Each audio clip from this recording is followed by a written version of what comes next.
গ্যাসের সমস্যা নেই এমন মানুষের সংখ্যা খুবই কম। সম্মানিত দর্শক, কি কি কারণে আমাদের গ্যাসের সমস্যা হয়ে থাকে আসুন তাহলে আমরা জেনে নিই।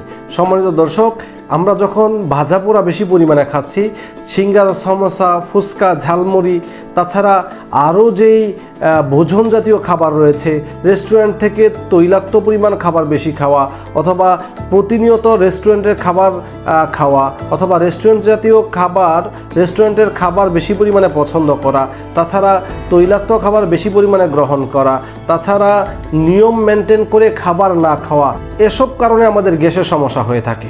সম্মানিত দর্শক, এসব কারণে যখন আমাদের গ্যাসের সমস্যা হচ্ছে, সেই গ্যাসের সমস্যার কারণে আমরা প্রতিনিয়ত বিভিন্ন ধরনের গ্যাসের ট্যাবলেট আমরা গ্রহণ করছি। গ্যাসের ট্যাবলেটকে আমরা যেই পরিমাণে খাচ্ছি, সেই পরিমাণ গ্যাসের ট্যাবলেট খাওয়া আমাদের প্রয়োজন পড়বে না যদি আমরা কিছু ঘরোয়া নিয়ম নীতিগুলো মেনে চলি।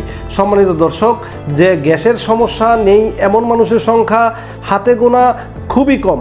এই জন্যে আপনি যদি গ্যাসের সমস্যা রোগী হয়ে থাকেন, তাহলে আপনার ঘরোয়া যে সকল চিকিৎসাগুলো রয়েছে সেগুলো যদি আপনি প্রতিনিয়ত মেনটেন করে চলেন, তাহলে দেখবেন যে গ্যাসের সমস্যার জন্য আর আপনাকে ট্যাবলেট খেতে হচ্ছে না বা গ্যাসের জন্য অন্য কোনো ঔষধ সেবন করতে হচ্ছে না।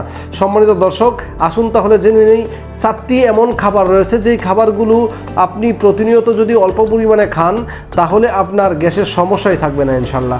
সম্মানিত দর্শক, এর মধ্যে থেকে সবচেয়ে গুরুত্বপূর্ণ যেটি রয়েছে সেটি হচ্ছে আদা। কেউ যদি প্রতিনিয়ত আদা খায়, অল্প করে হলেও আদা খায়, তাহলে গ্যাসের সমস্যা অতি দ্রুতই তার কমে যাবে। আদা হচ্ছে গ্যাসের সমস্যার বা লিভারের বদহজম বা বিভিন্ন সমস্যার কারণে সর্বশ্রেষ্ঠ একটি খাবার বা ঔষধ হিসাবেও সেটাকে আমরা ব্যবহার করতে পারি। তাছাড়া রয়েছে মেথি। কেউ যদি প্রতিনিয়ত অল্প পরিমাণ করে মেথি খায়, তাহলেও তার গ্যাসের সমস্যা চলে যাবে ইনশাল্লাহ। তাছাড়া রয়েছে রসুন। কেউ যদি নিয়মিত অল্প অল্প পরিমাণে রসুন সেই ব্যক্তি সেবন করে বা রসুন খায়, তাহলেও তার গ্যাসের সমস্যাগুলো খুব দ্রুতই ভালো হয়ে যাবে ইনশাল্লাহ। সম্মানিত দর্শক, তাছাড়া রয়েছে কালো জিরা। কেউ যদি কালো জিরা নিয়মিত খায়, তাহলে তার গ্যাসের সমস্যার পাশাপাশি অন্য আরও শারীরিক অসংখ্য রোগ যেগুলো আমরা কালো জিরা খাওয়ার ফলে আমাদের ভালো হয়ে যাবে। সম্মানিত দর্শক, এই সকল সমস্যা থেকে যদি আমরা পরিত্রাণ পেতে চাই, তাহলে আমরা এই সকল খাবারগুলোকে আমরা প্রতিনিয়ত অল্প করে হলেও আমাদের খাবারের তালিকায় যদি আমরা রাখি, তাহলে আমাদের গ্যাসের সমস্যাগুলো অনেকাংশেই কমে যাবে।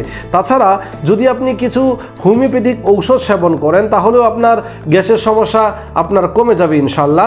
সম্মানিত দর্শক, আসুন তাহলে জেনে নেই গ্যাসের জন্য হোমিওপ্যাথিতে কি কি ঔষধ রয়েছে।